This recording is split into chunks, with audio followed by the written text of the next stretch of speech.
어부들과 해적대. 끼룩끼룩 갈매기들의 울음소리가 하늘을 가득 메우고 있는 어느 바닷가. 어부들을 태운 배가 바다 멀리 나아가고 있었어요. 어제까지만 해도 높게 일렁이던 파도는 언제 그랬냐는 듯이 잠잠해졌어요. 파랗게 갠 하늘도 어부들을 반기는 듯 했지요.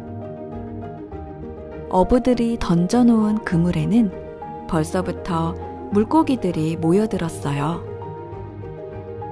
이번 항해는 왠지 느낌이 좋군. 그러게, 바람도 잠잠하고 파도도 일지 않으니 마치 땅 위에 있는 것 같네. 집채만큼 큰 물고기를 낚아봤으면 좋겠어. 어부들은 즐겁게 콧노래까지 부르며 일했어요. 정말이지 당장이라도 큰 물고기가 그물에 걸려들 것만 같았어요. 물고기랑 각종 해산물로 배를 그득하니 채워서 하루라도 빨리 집으로 돌아가고 싶었지요. 항해를 시작한 지 며칠이 지났을 무렵이었어요. 바다 위에 시커먼 그림자가 드리워졌어요. 그림자를 보아하니 비를 머금은 먹구름은 아닌 듯 했어요. 그건 어부들을 태운 배보다 훨씬 커다란 배의 그림자였어요. 우하하하하하, 꼼짝 마라. 커다란 배에서 검은 옷을 입은 남자들이 외치는 소리였어요. 어부들은 무시무시한 목소리만 듣고도 그들이 바로 해적대란 사실을 알 수 있었어요. 우와, 이를 어쩐다. 우리가 해적을 만날 줄이야. 어부들은 잔뜩 겁을 먹었어요. 얼굴이 바닷물보다도 파랗게 보일 정도였지요. 어부들은 허둥지둥 구석구석으로 숨었어요. 순식간에 험상궂게 생긴 해적들이 어부들의 배 위로 하나둘씩 뛰어내렸어요. 해적들은 어부들이 잡아놓은 물고기는 물론 집에서 챙겨온 먹을거리와 옷까지, 심지어 이불까지도 몽땅 가지고 자기들의 배로 돌아갔어요. 그때까지 어부들은 얼음처럼 굳은 모습으로 울먹일 수밖에 없었어요. 거지꼴이 되고 말았군. 우린 이제 어떡하면 좋지? 끝내 어부들은 항해를 마치고 집으로 향해야만 했지요. 바닷가로 마중 나와 있던 가족들은 어부들의 모습을 보고 깜짝 놀랐어요. 다들 얼굴이며 몸이며 마른 물고기처럼 초라한 모습으로 돌아왔으니까요. 배 위에는 물고기는커녕 그물조차 남아있지 않았어요. 속사정을 모두 들은 가족들은 하나같이 화를 냈어요. 그런 나쁜 녀석들은 전부 바닷물에 빠져버렸으면 좋겠어. 사람들은 해적들을 욕했어요. 그때 한 노인이 사람들 사이를 비집고 나왔어요. 노인은 어부들을 따뜻하게 감싸 안고는 조용한 목소리로 입을 열었어요. 나쁜 마음을 먹으면 우리 마음도 나빠진다네. 해적들이 죽길 바라기보다는 해적들 스스로 잘못을 뉘우치기를 바라야 하지.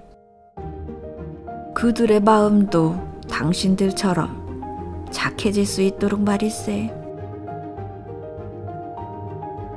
노인의 말에 어부들의 마음이 조금씩 풀어지는 듯 했어요. 남을 괴롭히는 일은 나 역시 나빠져야만 가능하지만 남을 착하게 만드는 일은 나도 같이 착해지는 일이잖아요. 어부들과 그의 가족들은 마음을 달리 갖기로 했어요. 그래, 해적들은 물고기 잡는 법을 몰라서 그랬을지도 몰라. 다음에 다시 만나게 되면 같이 물고기를 잡자고 해봐야겠어. 집에서 챙겨간 먹을거리도 같이 나누어 먹으면 좋을 것 같아. 그들은 바다에만 있어서 끼니를 제대로 챙기지 못했을지도 몰라. 희한하게도 이야기가 계속되는 동안 사람들의 마음은 점점 따뜻해졌어요. 해적을 만나서 슬펐던 기억은 저만치 물러나고 어서 그들을 다시 만날 수 있으면 좋겠다고 생각하였지요. 그러는 동안 어부들에게 해적들은 더 이상 두려움의 대상이 아니었답니다. 천사의 꽃.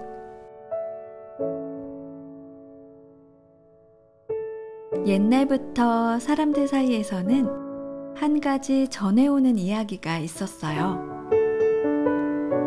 바로 착한 아이가 세상을 떠나면 하늘나라에서 천사가 내려와 그 아이를 데려간다는 것이었지요. 천사는 아이를 안고 아이가 좋아했던 곳들을 날아다녔어요. 그러는 동안 아이는 땅에 있는 예쁜 꽃들을 몇 송이 챙겼어요. 하늘나라에다가 그 꽃들을 심어두기 위해서였지요. 그러면 꽃을 바라보는 동안 땅에서 보냈던 시간들을 떠올릴 수 있으니까요. 이번에도 천사가 한 아이를 안고 하늘나라로 향하는 중이었어요. 가는 길에 천사는 아이가 놀았던 놀이터와 학교에 들렀어요. 사랑스러운 아이야, 너는 어떤 꽃을 챙겨가고 싶니? 천사가 아이의 어깨에 살며시 손을 얹으며 물었어요. 아이는 곰곰이 생각하다가 곧 한쪽을 가리켰어요. 저 꽃이요. 저 꽃을 가져가겠어요. 아이가 장미나무를 가리켰어요.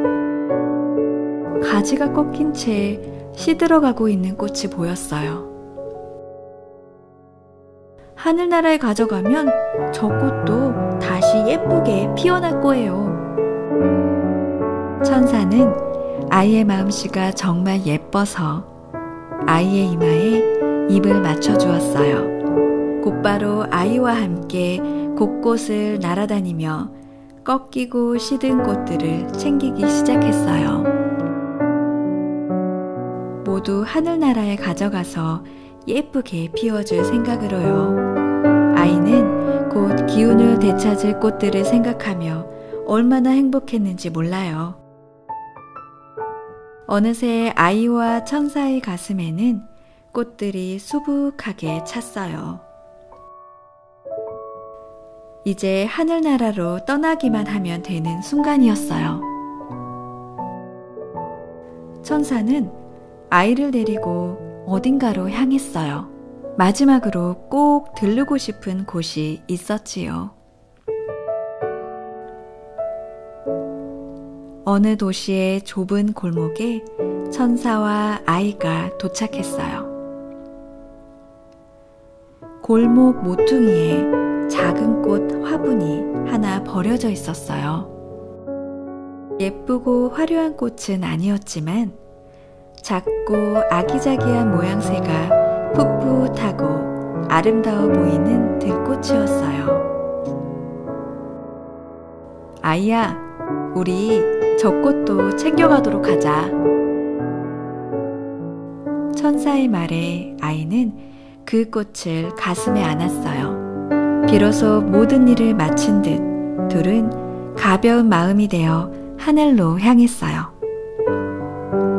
천사님, 이 꽃은 어떤 꽃인가요? 아이가 화분을 만지작거리며 물었어요. 천사는 빙그레 미소를 짓고는 아이를 향해 이야기 하나를 들려주었지요. 저 골목 어느 지하방에 한 소년이 살고 있었단다.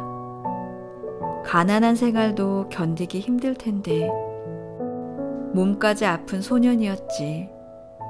소년이 있는 방은 햇빛이 거의 들지 않았어.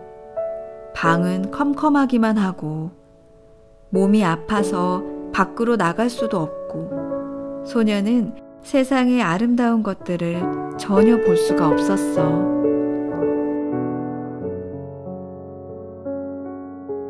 그러던 어느 날 옆집에 사는 꼬마가 소년에게 작은 들꽃을 하나 가져다 주었어.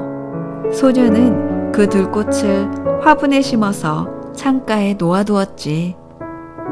소년은 정성스레 들꽃을 보살폈어. 새로운 친구가 생기기라도 한 것처럼 말이야. 햇빛이 잘 들지 않는 방이기 때문에 약간의 햇빛이라도 보일라 치면 바로 화분을 들고 그쪽으로 옮겨두었어. 하루에도 몇 번씩 화분을 옮겼는지 모른단다. 꽃은 소년의 정성에 보답이라도 하듯 아주 예쁘고 건강하게 자라났어. 그럼 지금도 소년이 저 골목에 살고 있어요? 아이가 두 눈을 별처럼 반짝이며 물었어요.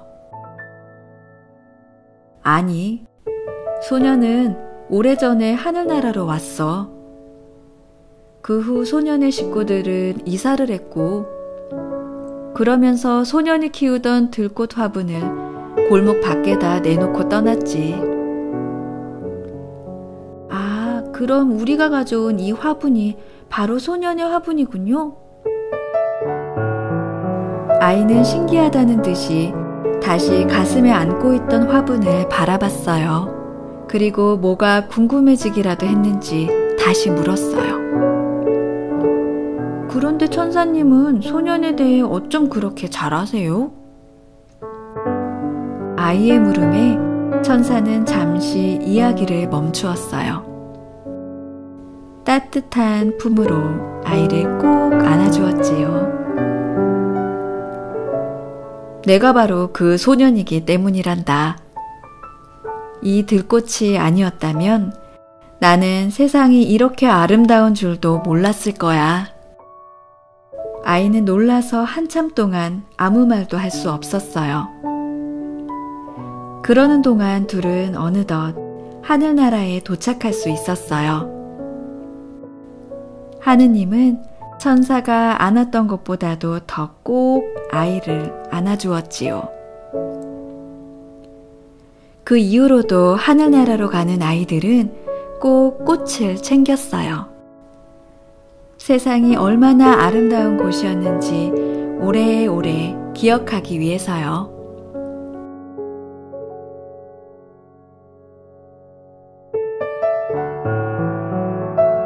정말 예쁜 사랑을 받았던 꽃은 물론 시들고 꺾인 꽃, 버려진 들꽃들까지 모두.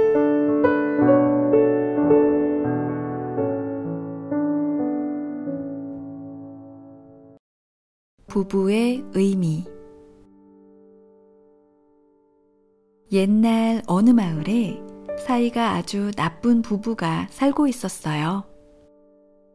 당신은 정말 형편없는 남편이에요. 그러는 당신은 어떻소? 당신도 형편없기 마찬가지. 둘은 한시도 가만히 있지 않고 서로를 헐뜯었어요. 아내가 남편을 미워하는 이유는 정말 많았어요. 돈을 많이 벌어오지 않는다. 따뜻하게 대해주지 않는다. 매일 잠만 잔다. 등등. 남편이 아내를 미워하는 이유도 많았지요. 음식을 맛있게 하지 못한다. 말을 곱게 하지 않는다. 매일 잠을 깨운다. 등등. 아마 이유를 대라고 하면 하루를 꼬박 새도 다 되지 못할 거예요. 둘은 날이면 날마다 싸웠고 1분 1초도 같이 있으려고 하지 않았어요. 어쩌다가 눈이라도 마주치면 언제 그랬냐는 듯이 고개를 획 돌려버렸어요. 마을 사람들 모두 부부에 대해서 알고 있었어요. 날이면 날마다 싸우고 1분 1초도 같이 있으려고 하지 않는다는 사실을요. 사람들은 부부가 지나가기라도 하면 이 얘기 저 얘기를 하느라 바빴어요. 남편이 아주 게으름뱅이래. 일을 하나도 하지 않는다나 봐. 아이고, 아내는 어떻고요? 아내도 집안일을 하나도 안 한다는데요, 뭘. 아주 빵점짜리 아내네요, 빵점. 사람들은 눈을 찡긋해가며 부부를 흉봤어요. 그런데 한 가지 재미난 사실이 있었어요. 부부가 지나가다가 그 흉보는 소리를 들을 때가 있었거든요. 그러면 남편도 그렇고 아내도 그렇고 누구 하나 가만히 있지를 않는 거예요. 우리 남편은 게으름뱅이가 아니에요. 일을 얼마나 열심히 한다고요. 아내는 잔뜩 화가 나서 말했어요. 사람들은 아내의 눈치를 살피며 모두 흩어졌지요. 남편도 화를 내긴 마찬가지였어요. 우리 아내가 빵점이라고요? 누가 그럽디까? 아내가 음식을 얼마나 잘하는데요. 남편은 아예 팔까지 걷어붙이고 화를 냈어요. 사람들은 늑대를 만난 양들처럼 우르르 사라져버렸어요. 이렇게 남편도 아내도 사람들이 서로를 흉보는 소리를 듣기라도 하면 잔뜩 화를 내곤 했던 거예요. 그럼 도대체 집에서는 왜 그렇게 싸우는 것일까요? 사람들은 그 점이 참 신기했어요. 가만히 보면 부부가 싸우는 때는 집에 있을 때뿐이었어요. 그것도 둘이 마주치게 되었을 때 말이지요. 그래서 부부는 일부러라도 붙어있지 않으려고 했어요. 어느 순간부터는 방도 따로 쓰게 되었고 잠도 따로 자게 되었어요. 그러던 어느 날 밤이었어요. 그날도 부부는 멀리 떨어진 방에서 각자 잠을 자고 있었어요. 갑자기 창문이 덜컹 열리더니 쿵 하고 누군가 뛰어내리는 소리가 들렸어요. 분명히 집 안으로 누군가가 들어온 것이었어요. 문을 놔두고 왜 창문으로 들어왔을까요? 세상에, 그건 분명 도둑이었어요. 도둑이 들어온 것이었어요. 이를 어쩐담? 남편은 아무것도 모르고 자고 있을 텐데. 아내는 무서워서 온몸을 부들부들 떨었어요. 도둑이 당장이라도 아내가 있는 방으로 들어올 것 같았어요. 아내는 살금살금 방문 앞으로 가서 섰어요. 눈을 크게 뜨고 집안 구석구석을 살폈어요. 남편도 도둑이 들어오는 소리를 들었어요. 이를 어째? 아내 방 쪽에 있는 창문 쪽으로 들어온 것 같은데. 남편은 아내가 걱정됐어요. 아내의 방으로 가봐야 하나 망설여졌어요. 하지만 잠들기 전까지도 아내랑 싸우고 잤는걸요. 남편을 보고 큰 소리를 치던 아내 모습만 생각하면 절로 고개가 흔들어졌지요. 도둑의 모습은 쉬 보이지 않았어요. 쥐처럼 어딘가에 꽁꽁 숨어 있을 거예요. 바로 그 순간이었어요. 아내는 있는 힘을 다해 남편이 있는 방으로 뛰어갔어요. 숨을 헐떡이며 얼른 남편 옆에 다가가서 누웠어요. 남편은 아내가 들어오는 모습을 다 보고도 모르는 채를 하고 있었고요. 남편은 끝까지 아무것도 모르는 척 잠자는 신용을 하려고 했어요. 그런데 차마 그럴 수 없는 일이 벌어지고 말았지요. 아내가 매일같이 욕을 하고 싸움만 하는 아내가 자기 품에 안겨 눈물을 흘리고 있는 게 아니겠어요. 여보, 너무 무서워요. 너무 무서워서 당신한테 왔어요. 집안에 도둑이 있는 것 같아요. 저를 지켜줄 사람은 당신밖에 없어요. 딱 한 번만 저를 지켜주세요.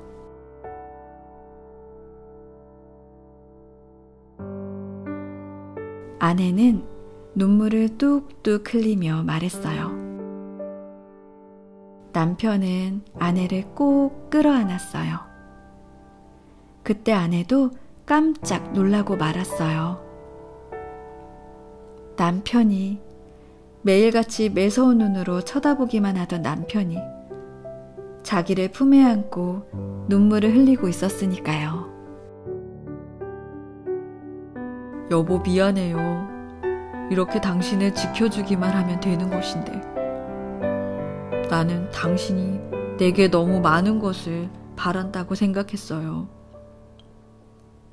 당신은 그저 이렇게 지켜주기만 해달라는 건데 미안해요, 여보. 정말 미안해요. 남편은 아내의 귀에 대고 이렇게 속삭였어요. 부부가 되어서 처음으로 아내의 볼에 키스를 했지요. 부부는 밤새도록 방에서 꼼짝 않고 서로를 안고 있었어요. 아, 그리고 도둑. 도둑은 어떻게 됐을까 싶은데요. 날이 환하게 밝았지만 집안 어디에서도 도둑의 모습은 나타나지 않았다고 하네요.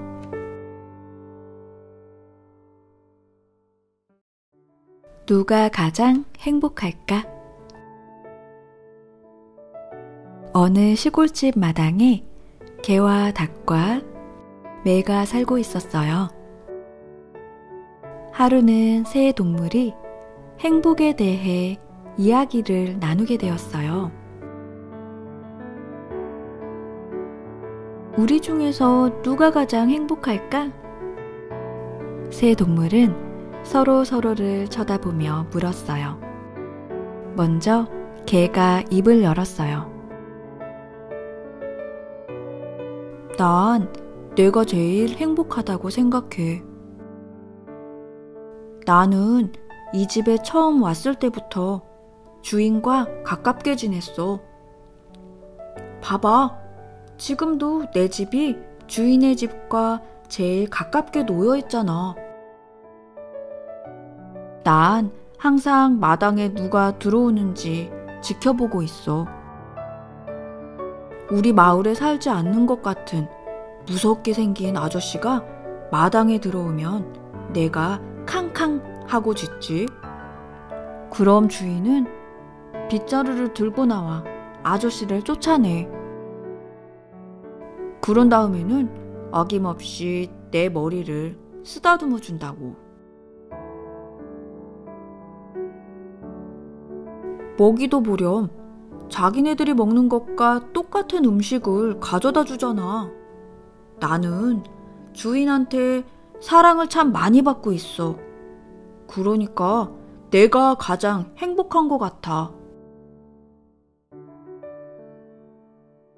개의 이야기가 끝나자 닭이 콧방귀를 팽 끼었어요.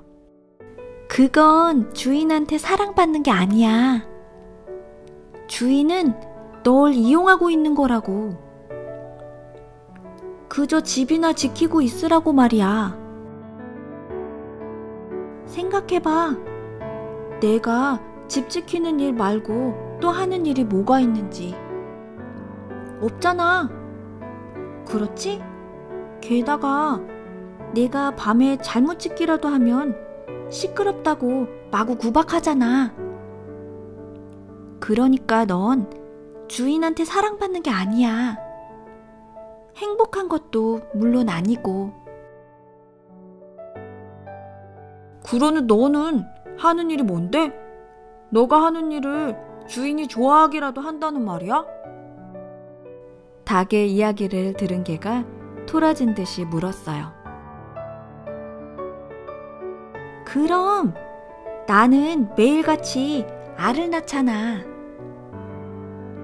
주인은 내가 낳은 알을 볼 때마다 햇님처럼 환한 얼굴로 웃어. 아이고, 요 귀여운 것. 또 예쁜 알을 낳았구나. 하면서 말이야. 주인은 시장에 나가면 항상 내게줄 모이를 사오곤 해. 그것도 아주 값비싼 걸로 말이야. 그러니 내가 얼마나 행복하겠니? 내가 보기에는 닭 너야말로 주인에게 이용당하고 있는 것 같아. 값비싼 모이를 사다 주는 건 너가 그 모이를 먹고 더 좋은 알을 낳게 하기 위해서라고. 게다가 넌 닭장에 갇혀있는 신세잖아. 매가 닭에게 말했어요. 닭은 금세 기분이 상하고 말았지요. 마지막으로 매가 이야기를 시작했어요. 개집에 있건 닭장 안에 있건 어차피 매여있는 신세는 똑같네. 가끔 멀리 가보고 싶기도 할 텐데 그렇게 갇혀있기만 한 신세니 원. 매는 혀를 끌끌 찾고 개와 닭은 입을 꼭 다물었어요. 사실 개는 항상 개집 안에만 있어야 했어요. 어쩌다가 주인 말을 안 듣기라도 하면 목줄이 메어지기가 일쑤였지요. 닭도 사정은 같았어요. 개집보다도 더 작은 닭장 안에 여러 마리의 닭이 한데 모여 살았거든요. 새끼들은 점점 더 많아지는데 닭장의 크기는 그대로이니 여간 불편한 게 아니었어요.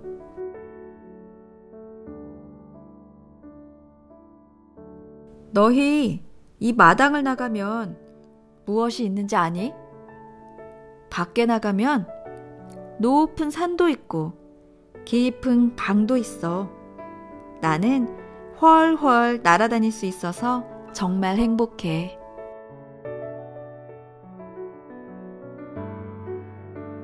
매는 자신의 찬 목소리로 말했어요. 개와 닭은 그런 매가 얼마나 부러웠는지 몰라요. 기분이 좋아진 매는 더 으스대고 싶었어요.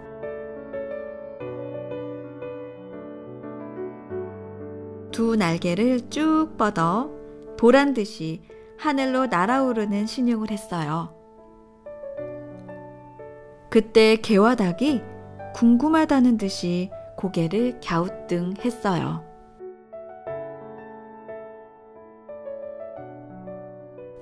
그런데 매야, 사냥을 나갔을 때 말이야. 그때 돌아오지 않고 더 멀리 가버리면 되는데 왜 번번이 집으로 돌아오니? 밖에는 먹이가 더 많지 않아? 개와 닭의 말에 매는 으앙 하고 눈물을 터뜨렸어요. 제일 자유로운 줄 알았던 자기야말로 주인이 시키지 않았는데도 꼬박꼬박 집으로 돌아오고 있었으니 말이에요. 결국 새 동물은 가장 행복한 동물을 가리지 못한 채 울상이 되고 말았답니다.